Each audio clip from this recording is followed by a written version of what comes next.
Hi guys, welcome back. I am getting towards the end of the series on faith. It has been a much longer journey than some of us expected, especially me. And the interesting thing is that today's message is all about the Red Sea, which was the culmination, the miracle that culminated at the end of this long, long journey. So I kind of really have an affinity with this short talk today. So it's good to have you back. We're going through the book of Hebrews, chapter 11, the faith heroes chapter, and we are looking at verse 29. Hebrews 11:29. By faith they crossed the Red Sea as if on dry ground, but when the Egyptians tried it, they were swallowed up. We all know the story from Exodus.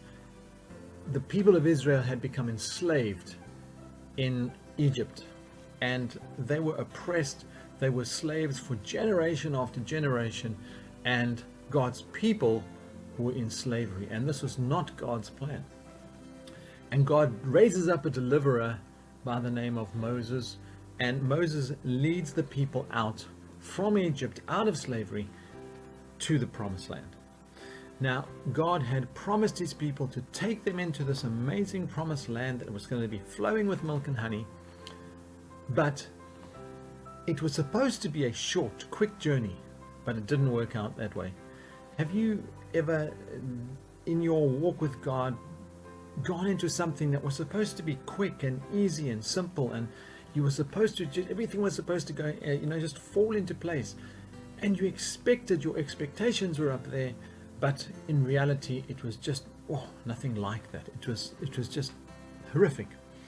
Well, this is what happened with the people of God, and so I want to just unpack some of this today. And so I want to just talk about this faith that sees God do the miraculous, impossible thing.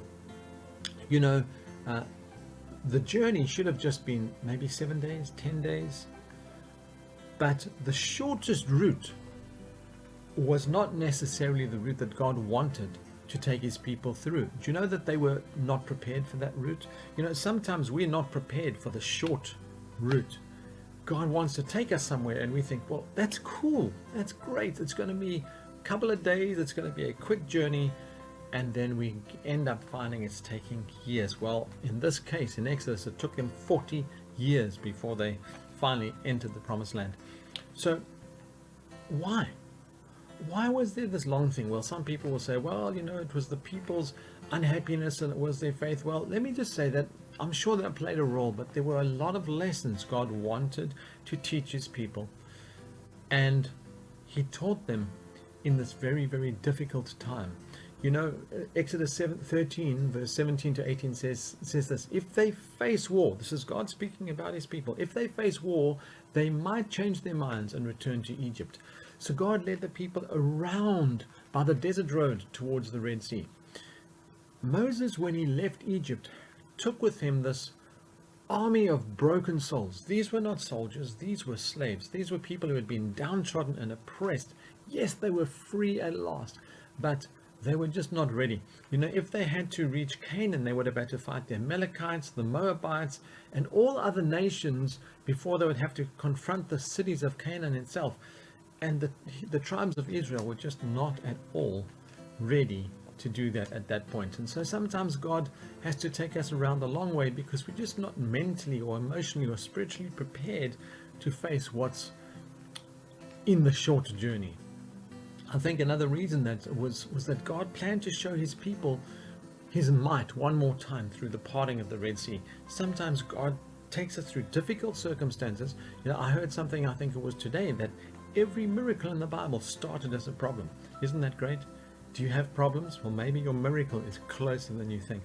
So here's this problem of the Red Sea standing between the Egyptians, chasing them on the one side and freedom on the other, and all of a sudden they have to rely on God, and God comes through and he opens the sea so they can walk through. And it forever, the destruction of the Egyptian armies forever settled in their minds that they were rid of their Egyptian taskmasters. Never again would they be capable of dragging the Israelites back into slavery. We sometimes need to have these moments when we recognize we are free. In Jesus we are free.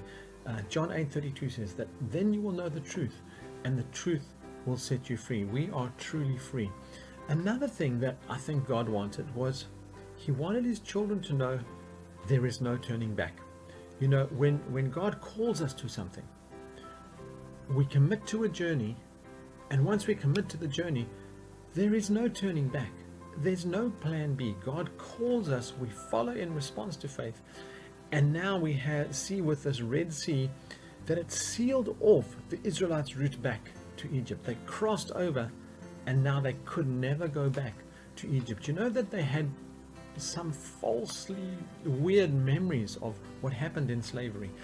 Numbers 11 verse 5 says, we remember the fish we ate in Egypt at no cost, and also the cucumbers and the melons and the leeks and the onions and the garlic. They were reminiscing as if it was a great time, but they were slaves in Egypt. And so in the dry place between bondage and the land of milk and honey, the Israelites were going to be tempted to grumble about their present circumstances, and they would see their past through what we could probably call as rose-colored glasses, misremembering and idealizing their enslavement. And we don't want to do the same thing in our walk with God. You know, in our walk with Christ, sometimes as we have been freed up from certain things, maybe from certain habits or problems that we used to have, and you know, sometimes we fall into temptation and we think fondly back to what we used to do, and we reminisce about our lives of sin. But God brings us to a Red Sea experience so that we never again turn back and become enslaved to the forces of the world again. I think perhaps another reason that they had to go the long route or the long way round was that God wanted to demonstrate to his people that he could sustain them in the wilderness. You know, God can sustain you in the wilderness. Just remember, he miraculously gave them water out of a rock, manna from heaven. He sent a flock of birds to give them meat. God wants us to rely on him so that he can supernaturally demonstrate to us that he is our provider, even in the toughest times. You know, right now we are facing this COVID thing around the world. People's lost their jobs. People have reduced income. Many people are struggling in their businesses. Their businesses are closing down. And in these times, the toughest times, God wants to remind us that he will miraculously, supernaturally provide. And if we trust him. So I just want to ask you to trust him. Just trust him today that God is your provider no matter what. And then I think that God also wanted his people to know that they could trust him to lead them. You know, the Bible reveals that the Hebrew people whom God had been supernaturally delivering and sustaining, they stopped short. They at the last minute before they went into the promised land, they almost balked. And we know the story of the 12 spies that were sent into the land of Canaan. 10 came back and said, no, we can't do it. It's too tough. There are too many giants. Only 2, Caleb and Joshua, came back and said, you know what? We serve a mighty God. We can do this. And we need to learn to trust God. When God leads us somewhere, it doesn't matter what giants stand in our way. It doesn't matter the stumbling blocks, the obstacles. If it's God leading you, he will bring you through, and he will make a way, and he will pull down every giant. He will give you the victory.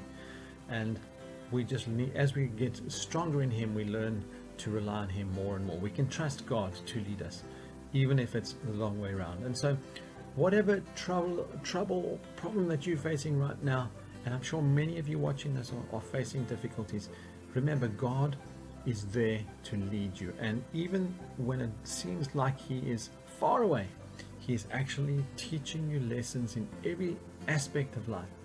So I hope you enjoyed this. Please hit the subscribe button, hit the notification bell, then you'll be told of upcoming videos. And I hope to see you back again for another video. We've only got a couple more talks on this faith, and then we'll be moving on to a new subject. May the Lord bless you.